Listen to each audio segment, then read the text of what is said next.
김수희 평론가도 청년 토론 배틀 나가면 1등이야. 제가 봤을 때는. 저요? 네. 저라면 절대 토론 배틀에 나가지 않습니다. 청년 정치 지망생이라면. 왜요? 저는 이준석은 JYP의 이중성을 띠고 있다. 이준석인가 이중성인가? 라고 하는 건데요. 이거 오늘이다. 이거 오늘 썸네일이다. 잘 들으세요 밖에 제작진. 아니, 이준석은 뭐 JYP의 이중석을 띠고 있다? 네네. JYP. 그렇죠. JYP 박진영 씨가 여러 오디션에서 심사를 보시잖아요. 공기반 소리반? 네. 근데 본인은 오디션으로 되셨나요? 아니거든요. 본인은 그냥 이준석 대표는 오디션이나 배틀로 됐나요? 아니거든요. 그럼 이준석이나 JYP가 잘못됐다는 얘기냐? 데뷔를 잘못했다는 얘기냐? 그게 아니고. JYP 능력 있잖아. 네. 그러니까 결국에는 오히려 이게 청년이라고 하는 지망생이라고 하는 사람들을 틀을 지워가지고 사람들 심사를 받게 만드는 건데 오디션 프로에서 김현식 같은 가수가 나올 수 있나요? 심사받은 김현식이 김현식인가. 여기서 한풀 꺾이고 시작하는 거예요 사실은. 김태현의 정치쇼. 금요일 2부는 여의도 민초다 시간입니다. MZ세대들의 고품격 시사 정치 토론. 정치와 예능을 왔다 갔다 하시는 정치평론가 중에 성대모사 1등 김수민 평론가 나오셨어요. 안녕하세요. 반갑습니다. 자, 또 한 분은 드디어 오늘부터 저희와 계속 함께 하시는 고정 게스트 민주당 박성민 전 최고위원 나오셨어요. 안녕하세요. 네, 안녕하세요. 잘 되는 자리입니다. 그 자리. 그니까요. 저도 그 자리에 앉았다 일로 왔죠? 기운이 느껴집니다. 네. 이준석 대표님 보고 계시죠? 네. 잘 되는 자리입니다. 일단 박수 한번 치시고. 축하드립니다. 오늘 첫 소식이 뭐냐면 교섭단체 연설이 있었잖아요. 대표 연설. 송영길 대표하고 김기현 원내대표. 한 사람은 민주당 넘버원, 또 한 사람은 국민의힘 넘버2 이렇게 연설했거든요. 일단 총평부터 보죠. 어떻게 보셨어요? 자, 김수민 평론가가 송영길 대표 연설 평가해 주시면 되겠다. 새로운 비전이 없었다. 뭐 그렇게 평가를 전체적으로 해보겠습니다. 지금 민주당은 문재인 정부 출범 이후에 가장 위기인 상황인데 이걸 타개할 만한 어떤 새로운 비전이나 패러다임 이런 게 제시가 됐나 싶고. 근데 문제에 대한 인식들은 있었잖아요. 그 인식들은 없으면 이상한 거죠. 근데 특히 이제 좀 논란이 많이 되기도 했는데 스마트 원자로 SMR 이거 사실 뭐 저는 연구할 가치는 있다고 생각을 하는데 상용화되고 이러려면 굉장히 오래 걸리는 거거든요. 이걸 가지고 어떻게 다시 살려내서 원전으로 뭘 하겠다. 이거는 어떻게 보면 또 국민의힘하고도 공통 분모인데 이게 과연 얼마나 해법이 될 수 있나. 기껏 나오는 것이 이런 건가. 이런 생각이 들더라고요. 자, 박성민 전 최고는 국민의힘의 김기현 원내대표의 연설을 좀 평가 좀 해주시죠. 저는 일단 이준석 대표의 연설을 못 들어서 아쉬웠고요. 그러니까 이게 모르시는 분들은 또 모르실 수 있잖아요. 저도 이번에 알았어요. 네, 저도 사실은 이제 이준석 대표 연설 듣는 건가 이랬는데 이제 국회법상 현직 의원만 이제 교섭단체 대표 연설이 가능하다라는 이제 법이 있어가지고 이준석 대표는 연설을 이제 안 하셨고. 근데 그것도 이제는 좀 제가 원외 대표들이 자꾸 탄생하니까 생길 수도 있는 건데 사실은 바꿔야 되지 않나? 좀 그런 게 있죠. 근데 어제 보니까 송영길 대표도 그 얘기 하셨다면서요. 그 국회법 좀 개정해야 되는 거 아니냐고. 그러니까 그것도 좀 이제 과거의 산물이다 보니까 이제 이럴 수 있다는 상황을 사실 전제를 안 했던 거겠죠. 그때 법을 만들 때. 근데 뭐 일단 김기현 원내대표의 연설은 그러니까 저는 좀 굉장히 신랄한 표현들이 많이 나왔다라는 생각이 들어서 뭐 제가 하나하나 언급해드릴 수는 없지만 거의 이제 대부분의 연설의 내용들이 이제 당연히 이제 민주당의 비판적인 내용이었지만 그 비판의 수위가 좀 지나쳤다라는 생각이 좀 들었는데 사실은 이제 이번에 김기현 원내대표 되시고 또 이준석 당대표 되시면서 국민의힘과 더불어민주당의 관계에 대해서 좀 관계를 재정립할 수 있는 모멘텀이 온 거 아니냐라는 기대감이 사실은 있었습니다. 좀 협치. 그렇죠. 근데 이제 김기현 원내대표께서도 제가 알기로는 굉장히 합리적이시고 또 이제 여러 가지 말실수나 이런 것도 별로 없으셨던 분으로 알고 있는데 이제 교섭단체 대표 연설에서는 약간 예전에 뭐 미래통합당이나 이제 뭐 그 과거의 시절을 조금 떠올리게 하는 표현들이 좀 많았던 것 같아서 아쉬웠던 생각은 들었습니다. 뭐 그런 지적들을 많이 하더라고요. 이준석 대표가 연설했으면 톤이 좀 다르지 않았을까? 뭐 이런 얘기들을 하고 하던데. 근데 이거 우리 두 분 나오셨으니까 이거는 짚어봐야 되겠다. 송영길 대표가 그 얘기했잖아요. 청년 특임장관. 네. 그 임명을 요청하겠다. 만약에 청년 특임장관을 임명했어요. 자리를 만들어서 임기는 대통령 1년 남으셨지만 이게 해법이 될까요? 청년 문제 해결하는. 저는 냉정하게 말하면 지금은 좀 힘들다. 라는 생각도 들고, 그러니까 이게 사실은 두 가지인데 네. 이 청년 특임 장관을 임명을 하려면 이 특임 장관 제도가 2008년에 만들어지고 2013년에 없어진 거거든요. 그렇죠. 네. 그러니까 이게 국무총리 비서실로 가면서 이제 업무가 이관이 되면서 이게 특임 장관의 역할이 이제 사라진 건데 네. 이걸 다시 부활시키겠다 하면 결국에는 법 개정, 그러니까 정부조직법 개정이 필요한 거고, 근데 사실 말씀하신 대로 이제 대통령의 임기가 1년 채 안 남은 상황에서 네. 이것을 추진을 해서 장관을 임명을 하고 그 밑에 뭐 차관을 임명을 하고 해서 다시 업무를 이제 돌린다는 게 제가 봤을 때 현실적으로는 쉽지 않아 보인다라는 네. 생각이 들고, 그러니까 이게 만약에 지금 청와대에 청년 관련한 부서가 없다라면은 해법이 될 수도 있겠죠. 근데 있죠. 지금 청년 비서관실이 있거든요. 그러니까 이것도 심지어 청년 소통 정책관실에서, 그러니까 선임 행정관실에서 사실은 이제 비서관실로 승격을 하고 밑에 이제 부서진을 배치를 한 거란 말이에요. 그러니까 이런 상황이면 차라리 저는 현실적으로는 청년 비서관실에 대한 권한을 좀 더 부여를 하든지 아니면 인력 충원에 대해서 좀 더 적극적으로 하든지, 그러니까 지금 있는 것들을 제대로 활용할 수 있는 방안에 대해서 좀 얘기를 하는 게 낫지 않았을까라는 생각은 들어요. 좋은 지적이네요. 예. 이거 한번 볼게요. 다음 주제인데 차별금지법 얘기를 많잖아요. 근데 사실은 차별금지법 헌법에도 11조에 뭐 평등권에 차별을 하면 안 된다고 되어 있으니까 너무나 당연한 법안 같거든, 차별금지법이 있는 거. 근데 이거에 대해서 좀 여러 가지 얘기들도 나오고 발의된 다음에 민주당에서 처음에는 좀 소극적이었다는 거거든요. 근데 이제는 좀 적극적으로 변했다 뭐 이런 보도들이 있더라고요. 이거 왜 민주당이 적극적으로 변한 걸까요? 김수진 평론가? 적극적으로 변한 건지 잘 모르겠어요. 아 그래요? 아 그렇게 평가하는 기사들이 좀 있어서. 민주당 의원이 22명이 참여를 했다. 전체 의원 그렇구나. 수에 비하면 아직까지 확인된 거는 그렇게 많지는 않다라고 보여지고 발의 자체는 뭐 서명하면은 되는 거니까. 근데 이걸 실제로 추진을 하고 관철시키려면 상임위에 올리고 법사위 통과하고 이 절차들을 착실히 밟아 나가야 될 텐데 거기에 맞는 의지가 있는지는 아직 의문이기 때문에 적극적으로 바뀌었다라고 확언할 단계는 아닌 것 같습니다. 김수진 평론가 보시기엔 아직은 좀 소극적이다. 하긴 뭐 이런 건 있네요. 국민의힘 이준석 대표의 말을 볼까요? 원칙적으로 찬성하지만 시기상조고 사회적 합의가 필요하다. 민주당 대선 주자인 이재명 지사하고 이낙연 전 대표. 원칙적으로 찬성하지만 사회적 합의가 필요하다. 똑같네, 이준석 대표랑 얘기가.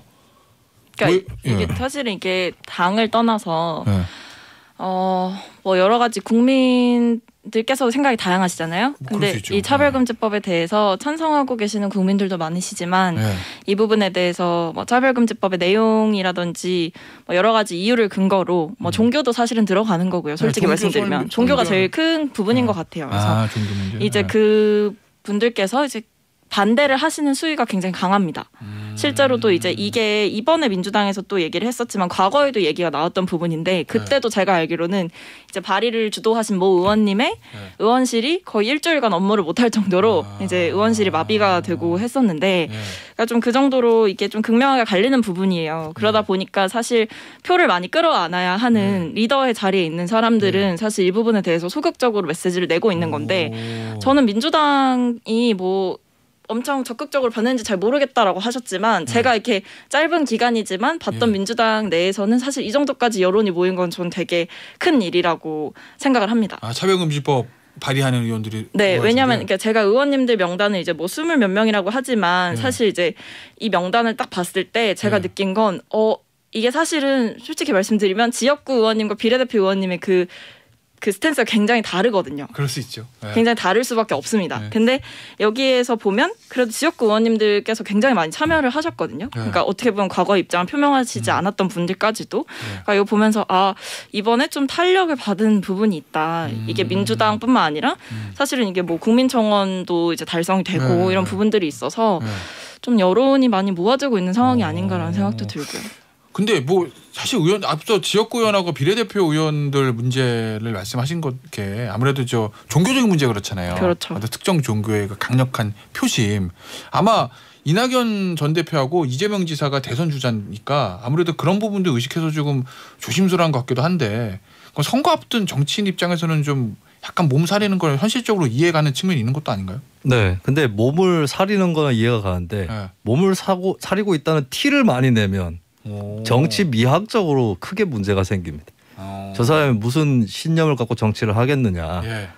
오히려 국민들은 자기하고 이견을 갖고 있는 정치인을 싫어한다기보다는 예. 그 이견에 대해서 설득을 하고 이런 것들을 생략하고 계속 오해하려고 하는 정치인들을 더 싫어하게 돼 있어요. 야 이거 멋있다.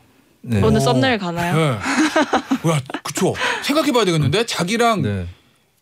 생각이 다른 정치인을 싫어하는 것보다 그걸 피해가고 도망가고 그렇죠. 이런 사람들 싫어한다는 거잖아요. 분명히 국민들은 어떤 대선 주자를 지지하더라도 그 지지자와 대선 주자 간의 의견이 모든 방면에서 일치한다는 보장은 없어요. 그럴 수는 없죠. 예, 그래서 어떤 거는 이견이 생기더라도 조금 더 중요한 이슈가 있는데 거기서 의견이 합일이 되면 그쪽 때문에 지지를 하는 거거든요.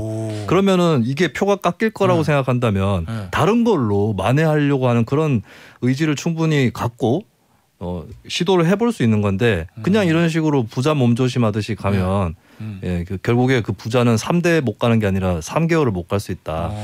이렇게 저는 생각을 약간 첨언하고 싶은 게 저도 그런 부분에 동의를 하고 그러니까 지금 우리 정치에서 좀 실종된 게 뭐냐라고 생각했을 때 사실 국민들의 생각과 뭐 아니면 나를 지지해준 세력과 나의 생각이 분명히 다른 지점들이 있을 거 아닙니까? 당연히 있죠. 근데 거기에 대해서 대화를 하거나 설득을 솔직히 정치인으로서 해볼 수 있는 건데 어떤 수단을 동원해서라도 맞아. 대화를 건네고 손을 건네고 내 생각이 이렇고 당신 생각이 이렇다는 걸 알겠는데 우리 서로 벽치지 말고 얘기를 한번 해봅시다라고 사실은 정치인이 좀 이렇게 몸을 사리지 않고 나설 수 있는 그 대화의 기능이 좀 정치적으로 지금 실종이 된 상황이 아닌가 저는 좀 그런 생각이 들어요. 지금 박성민 전 최고가 진단해서 이 진단이 2000년대 예전부터 있었잖아요.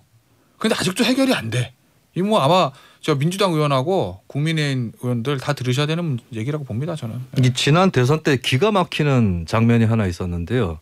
당시에도 차별금지법이나 이게 여러 중요한 쟁점 중에 하나였는데 각 대선 주자들이 어떤 플레이를 하냐면 불교계의 질문을 받고 불교에서는 당시 차별 없는 세상이라는 모토를 걸고 차별금지법 제정운동을 하고 있었어요. 불교계에서 질의가 들어오면은 차별금지법 찬성합니다. 이런 식으로 다 얘기를 해요. 그래놓고는 개신교 행사가 되면은 개신교 신자인 의원들을 보내가지고 차별금지법 막아내겠다. 그러니까 심상정 후보 빼고 나머지 주요 후보 네 후보가 그런 식으로 입장 표명을 했거든요. 이런 우스꽝스러운 풍경을 또 연출을 할 거냐. 그리고 국민들이 모를 거라고 생각하냐 그걸. 예, 이 얘기를 좀 드리고 싶습니다. 맞아요. 정치인은 소신과 일관성이 있어야 되고 자기의 소신과 소신에 반대하는 유권자들 설득할 수 있는 힘이 있어야 돼요. 그게 정치인의 능력 아니겠습니까? 그렇습니다. 예, 좀 지켜보도록 하고요. 요구해야 되겠다. 두 분 나오셨으니까. 토론 배틀 국민의힘. 토론 배틀 한다는 거잖아요. 대변인 뽑을 때. 이게 이제 이준석 대표발 공정 채용이다. 예전에 뭐 여의도 기웃기웃거려서 의원한테 줄대는 청년을 무슨 청년 할당에서 뽑는 게 아니라 진짜 실력 있는 청년을 뽑겠다. 그래서 대변인들 토론 배틀 뽑겠다는 거잖아요. 이거 박성민 전 최고위원 마지막 박성민 전 최고위원이 국민의힘 소속이라서 이거 토론 배틀 참가하시면 내부터 1등인데. 네. 아니 제가 사실 민주당 청년 대변인 될 때 공개 오디션을 보고 됐습니다. 아, 그래요? 네. 그래서 저희 내부에서는 아니 우리도 그런 거 했는데 막 이랬는데. 그렇구나. 저희는 이제 제가 했던 거는 1차 블라인드 서류를 하고 2차 비공개 면접을 보고 3차 공개 면접을 봤어요. 그게 유튜브로 생중계되고 이랬었는데 이제 뭐 이준석 표 이제 토론 배틀은 좀 다른 방식이겠죠. 조금 더 이제 뭐 서바이벌처럼 가는 모양이던데. 저는 일단 흥행은 100% 성공하리라고 보고요. 그렇겠죠. 다만 이제 이 이후에 뭐 언제나 사실 공개 채용이라는 것이 당의 리스크가 될 수 있는 부분은 사실은 뭐 그 인사의 과거 언행이라든지 뭐 이런 것들이 이제 논란이 될 수 있는 부분들이 있을 수 있다 이거지만 전 지금 상황에서는 해보는 것 자체에 대해서 굉장히 크게 의의를 둬야 되고 그러니까 중요한 거는 이제 저도 아쉬웠던 게 제가 한 번 하고 2기는 그냥 임명을 하셨어요. 2기는? 네. 그리고 이제 3기는 이번에 다시 이제 공개 오디션을 볼 건데 그러니까 이게 계속 있어야 된다는 게 저는 되게 중요하다고 생각해요. 지속성? 네. 지속성. 그러면 박성훈 전 최고위원은 이준석 대표발 실력주의? 능력주의? 그걸 좀 찬성하세요? 본인은 어쨌든 그 능력주의로 되신 거잖아. 근데 이제 뭐 그걸로 완벽하게 치환하기는 좀 어렵고, 그러니까 다만 그런 거였죠. 그러니까 이준석 대표는 뭐 청년 할당제는 없애고 그냥 무조건 뭐 공개 채용은 뭐 공개 선발을 해야 된다 이런 입장이었고, 저 같은 경우는 지금 당의 구조상 어쨌든 청년 파이라는 거를 보장을 해서 그 안에서 이제 블라인드를 해서 뽑는 것 자체는 되게 중요하다. 그러니까 저도 이제 공개 오디션 같은 걸 치러 보니까 나중에 비하인드로 들은 거는 이렇게 전화를 하시는 의원님들이 되게 많으시대요. 그래서 그거를 이제 시스템상에서 완벽하게 블라인드로 처리를 하는 그것들이 되게 중요했다. 그래서 그렇구나. 그런 것들로부터 이제 지켜내는 그 절차의 공정성이 되게 중요했던 거죠. 김수진 네. 평론가도 청년 토론 배틀 나가면 1등이야. 제가 봤을 때는. 저요? 네. 저라면 절대 토론 배틀에 나가지 않습니다. 청년 정치 지망생이라면. 왜요? 저는 이준석은 JYP의 이중성을 띠고 있다. 이준석인가 이중성인가? 라고 하는 건데요. 야, 이거 오늘이다. 이거 오늘 썸네일이다. 잘 들으세요, 밖에 제작진. 아니, 이준석은 뭐 JYP의 이준석을 띠고 있다? 네네. JYP.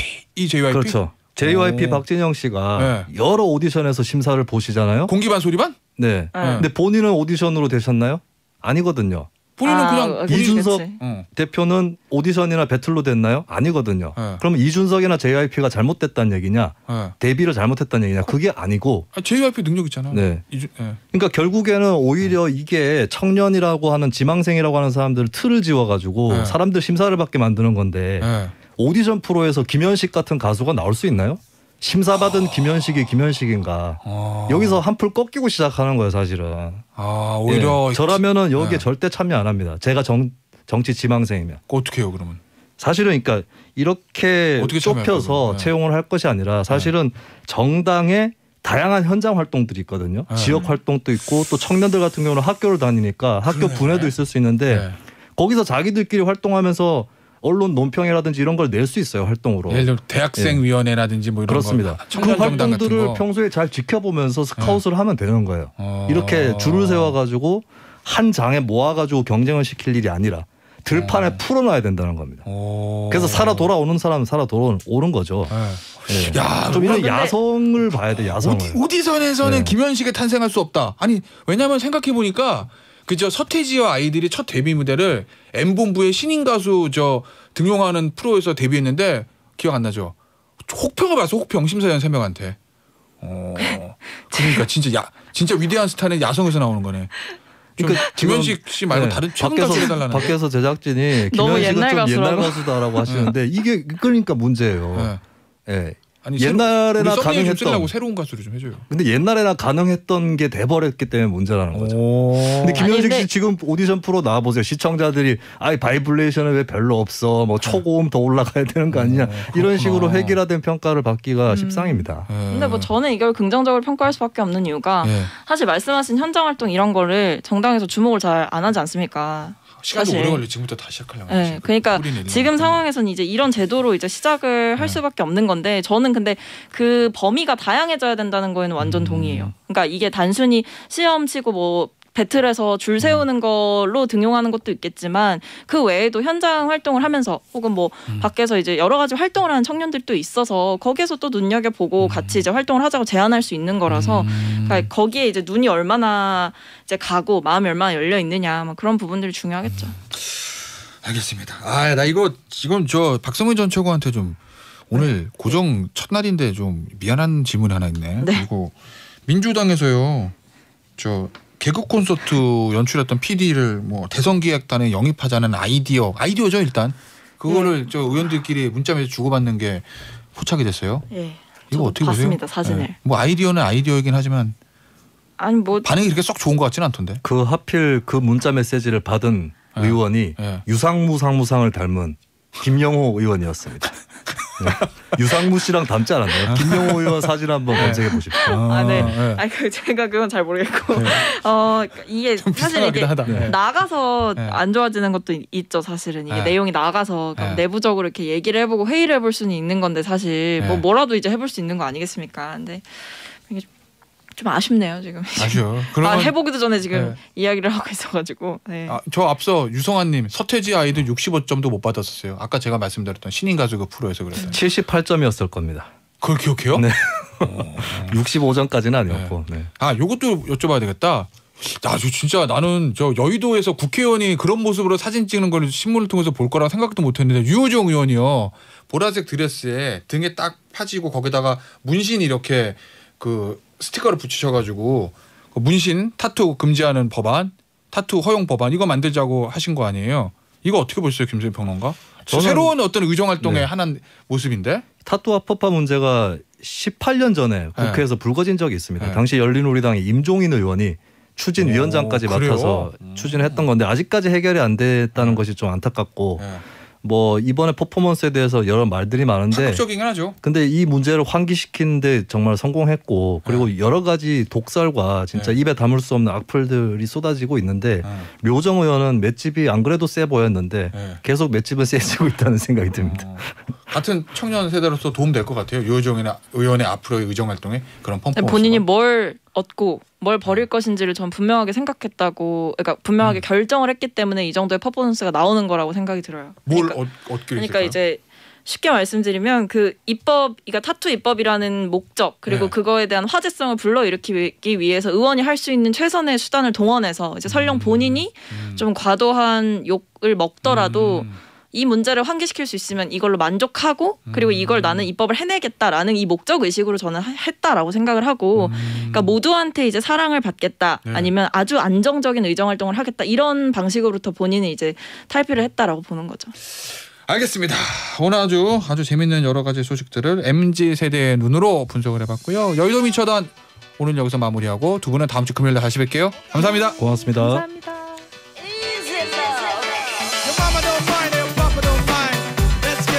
Spend some quality time.